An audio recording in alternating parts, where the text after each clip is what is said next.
C'était 1973, deux grandes démocraties sud-américaines, l'Uruguay et le Chili, sombraient dans la dictature. De nombreuses personnes prendront le chemin de l'exil et Grenoble fera partie des 5 villes françaises désignées pour les accueillir. Aujourd'hui, elle leur consacre une saison culturelle. Retour sur la journée nationale du sport scolaire au parc Paul Mistral à Grenoble, avec pour thème la célébration et l'universalisme. Dans le stade des Alpes et aux alentours, plus de 400 élèves ont découvert mercredi des activités sportives diverses et variées, y compris adaptées au handicap. Et puis, petit tour d'horizon des principaux rendez-vous du week-end avec l'incontournable Coupe Icare et son immanquable concours de déguisement. Un peu de foot, un peu de trail également, et puis de l'humour avec Michael Bièche, ou encore un concert en clôture du festival. Merci, bonsoir. Et bonsoir à tous, ravi de vous retrouver dans ce JT du vendredi 22 septembre 2023, du lundi au vendredi à partir de 18h, l'essentiel de l'actualité du Grand Grenoble. Le préfet de l'Isère a annoncé cet après-midi qu'il avait pris un arrêté d'interdiction d'attroupement et de rassemblement. Une décision qui vise l'appel à une assemblée antiraciste interdite aux personnes blanches qui avait été lancée par 3 associations pour samedi après-midi au Jardin de Ville. Le préfet condamne des propos, je cite, manifestement contraires au principe d'égalité et qui pourraient conduire à de graves risques de troubles à l'ordre public. Louis Laugier annonce aussi qu'il saisit le procureur pour manifestation non déclarée et appelle à un rassemblement ayant manifestement un critère discriminatoire. La manifestation officielle et déclarée contre les violences policières, prévue, elle, à 14h, place Victor Hugo, pourra bien avoir lieu. Une médaille d'or pour une scientifique en vert. L'écologue grenobloise Sandra Lavorel a été distinguée d'une des plus prestigieuses récompenses scientifiques françaises, la médaille d'or du CNRS. Pionnière dans la définition et l'analyse des services rendus par la biodiversité aux sociétés humaines, ses travaux ont été source de solutions fondées sur la nature pour faire face aux changements globaux. Installé au col du Lautaret, le projet WARM étudie l'effet du changement climatique sur les pelouses alpines. Sandra Lavorel recevra sa médaille et une dotation de 50 000 € le 20 décembre à Paris.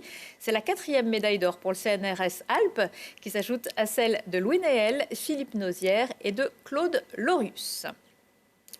Le plan loup du gouvernement censé garantir un nouvel équilibre est sorti du bois. Il prévoit notamment de reclasser l'espèce de strictement protégée à protégée, de simplifier les protocoles de tir, d'abattage ou encore de créer le statut de chien de troupeau. Mais ni les uns ni les autres ne veulent suivre comme des moutons, à commencer par 6 associations de défense de la nature qui ont décidé de quitter le groupe national loup, dénonçant un plan fait uniquement pour satisfaire les lobbies de l'élevage. A contrario, les éleveurs et présidents de départements concernés estiment que le texte ne va pas assez loin et réclament un taux de prélèvement plus important. En France, 209 loups peuvent être tués cette année. L'Isère s'apprête à renouveler ses sénateurs pour 6 ans. Dimanche, les grands électeurs éliront 5 candidats choisis dans 9 listes. 4 tenteront de conserver leur place, comme les Républicains d'hiver droite Michel Savin et Frédéric Puissat, Didier Rambaud de la majorité présidentielle, l'écologiste Guillaume Gontard sur une liste d'Union de la gauche divisée avec une liste d'hiver gauche où on retrouve le président de la métropole, Christophe Ferrari, et une liste France Insoumise avec l'échirolois Alban Rosa. Pas mieux à droite avec 2 autres listes d'hiver droite, ainsi qu'une pour le Rassemblement national et une 2e liste d'hiver centre. Il y a 50 ans, c'était un régime de dictature avec le général Pinochet qui prenait le pouvoir au Chili. Des centaines de Chiliens décidaient de venir s'installer dans la capitale des Alpes. Grenoble rend hommage à leur histoire, mais aussi à celle d'Uruguayens confrontés à la même problématique. Une saison culturelle à retrouver à la Maison de l'International. Voyez le reportage d'Ambre Crozet. Se souvenir pour ne pas oublier, pour les expatriés chiliens de Grenoble, les plaies de la dictature sont encore présentes, même 50 ans après. J'ai participé dans la plupart des manifestations et pour moi, ce 50e anniversaire, c'est un événement très particulier. Ça montre que quand même, les blessures ils sont encore ouvertes. C'est-à-dire, on voit tout ça et on dirait que ça s'est passé hier. Et c'est à travers l'art que la Maison de l'International a décidé d'honorer ce devoir de mémoire. Des fresques murales, bulles de BD, affiches d'époque ou encore extraits sonores, une multitude de symboles pour faire ressurgir l'émotion. Je dis souvent que on marche sur notre propre mémoire. Parce qu'à chaque fois qu'il y a quelque chose qui nous rappelle un petit peu ça, c'est pas qu'on ne peut pas oublier. Il faut pas oublier. Si l'art et la culture sont des vecteurs de transformation sociale, ils sont surtout un fort moyen d'expression.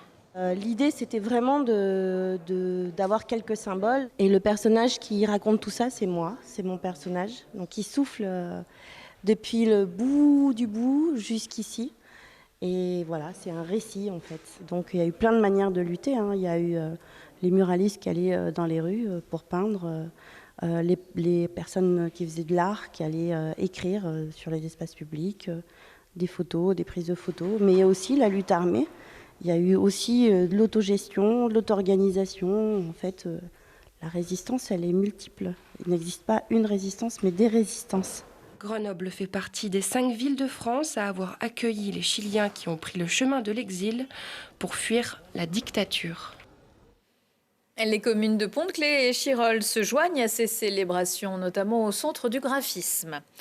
Uriage aux petits soins, les Thermes célèbrent samedi leurs 200 ans en ouvrant leurs portes au grand public.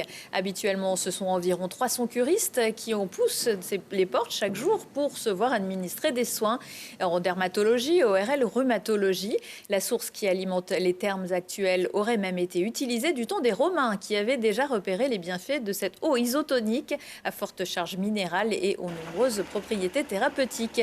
Uriage, c'est aussi des produits dermatocosmétiques qui affichait en 2022 un chiffre d'affaires de 155,5 millions d'euros. La santé, ça passe aussi par la pratique régulière d'une activité physique, une hygiène de vie qui développe aussi le courage, la détermination et la camaraderie et qui ne doit pas attendre le nombre des années. C'est dès l'école qu'il faut prendre le goût de bouger. Mercredi au Stade des Alpes, les participants de la Journée nationale du sport scolaire ont pu s'initier au baseball, au boomerang, au rugby, au volley ou encore à l'escalade. Lina Badreddine. Pour bien se porter, la balle est dans leur camp et dans celui des institutions. D'après une étude révélée en 2023 par le journal Le Parisien, les ados seraient moins sportifs que les personnes retraitées.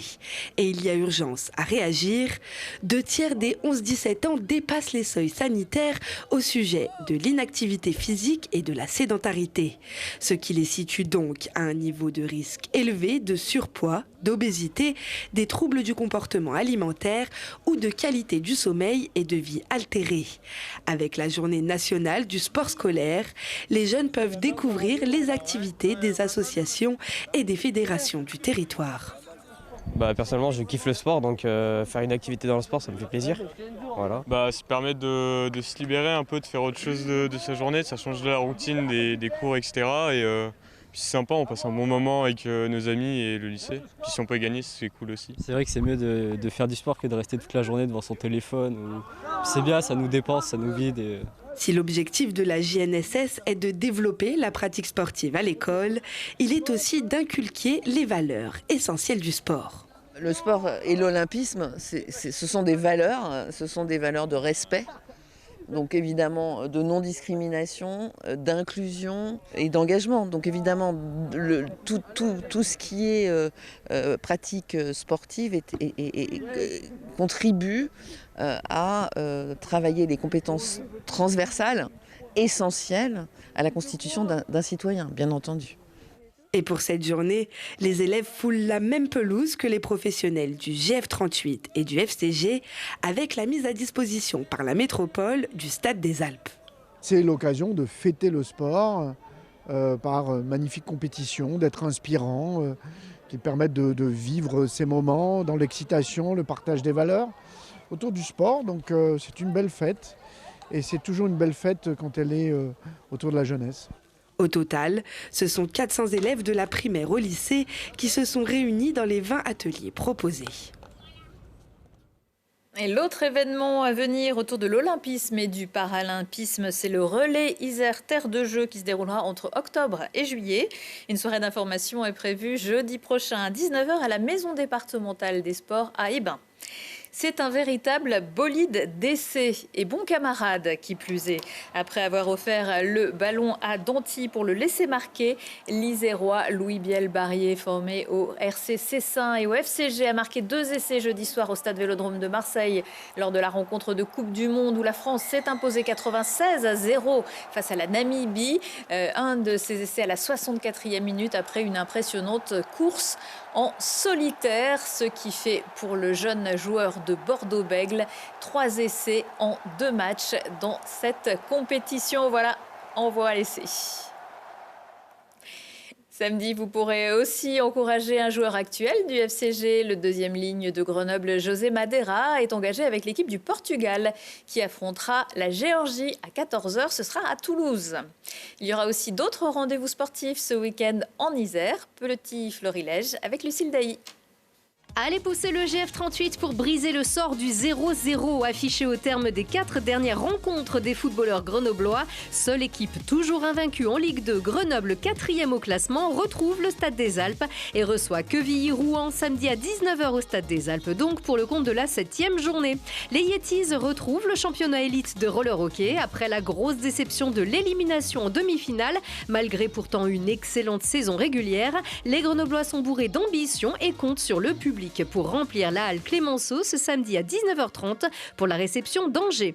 Comme un trait d'union entre la ville et la montagne par le sport, le Bastille Trail fête la course de montagne en milieu urbain avec 3 courses, la Vertical Race et ses 5 km jusqu'au sommet du Mont Racher, le Tour du Racher et ses 17 km et enfin le Tour des Chartreux et ses 32 km. Ça se passe samedi et dimanche. Mais pour ceux qui préfèrent le tout plat, les 5 et 10 km de Saint-Martin-d'Hers vous tendent les bras. La 5e édition, c'est ce dimanche à 10h rue Massenet pour le départ d'un nouveau parcours. Et on n'oublie pas un sport aussi spectaculaire que festif, le vol libre. Toujours plus perché, la Coupe Icare se poursuit tout le week-end à Saint-Hilaire-du-Touvet et Limbin avec samedi et dimanche matin le fameux concours de déguisement, le e-carnaval. Pour fêter dignement son 50e anniversaire, la Coupe Icare invite même les spectateurs à sortir leurs plus beaux et costumes farfelus pour que la fête soit encore plus colorée et encore plus déjantée. Dans l'agenda également, lui aussi, il est déjanté samedi. Michael Bièche viendra fêter à Vars, la commune dont il est originaire, son prix du jury obtenu le week-end dernier au Festival national des humoristes de Tournon-sur-Drôme. Il jouera son dernier one-man show, Classe moyenne, coécrit avec un autre humoriste, Jérémy Crédville, dans lequel il propose ses solutions pour faire face à l'augmentation du coût de la vie et aux différentes crises. Pour sa première partie, Michael Bièche a confié un jeune humoriste de Saint-Marcelin, Aquila. Après 5 jours de festivités autour des spectacles de rue, le festival Merci Bonsoir se conclura en apothéose samedi dans les parcs des Arts et parcs Bachelard de Grenoble. Toutes les propositions sont en plein air et à prix libre. Ça commencera autour de 15h avec tout l'après-midi du cirque, du théâtre, de la danse, des déambulations et en soirée des concerts, notamment celui de Zinda Reinhardt, la jeune femme qui revendique l'héritage manouche de la grande famille du maître Django qui coule dans ses veines mais qui l'enrobe de sa vibe électro orageuse. Très belle soirée et très bon week-end à tous.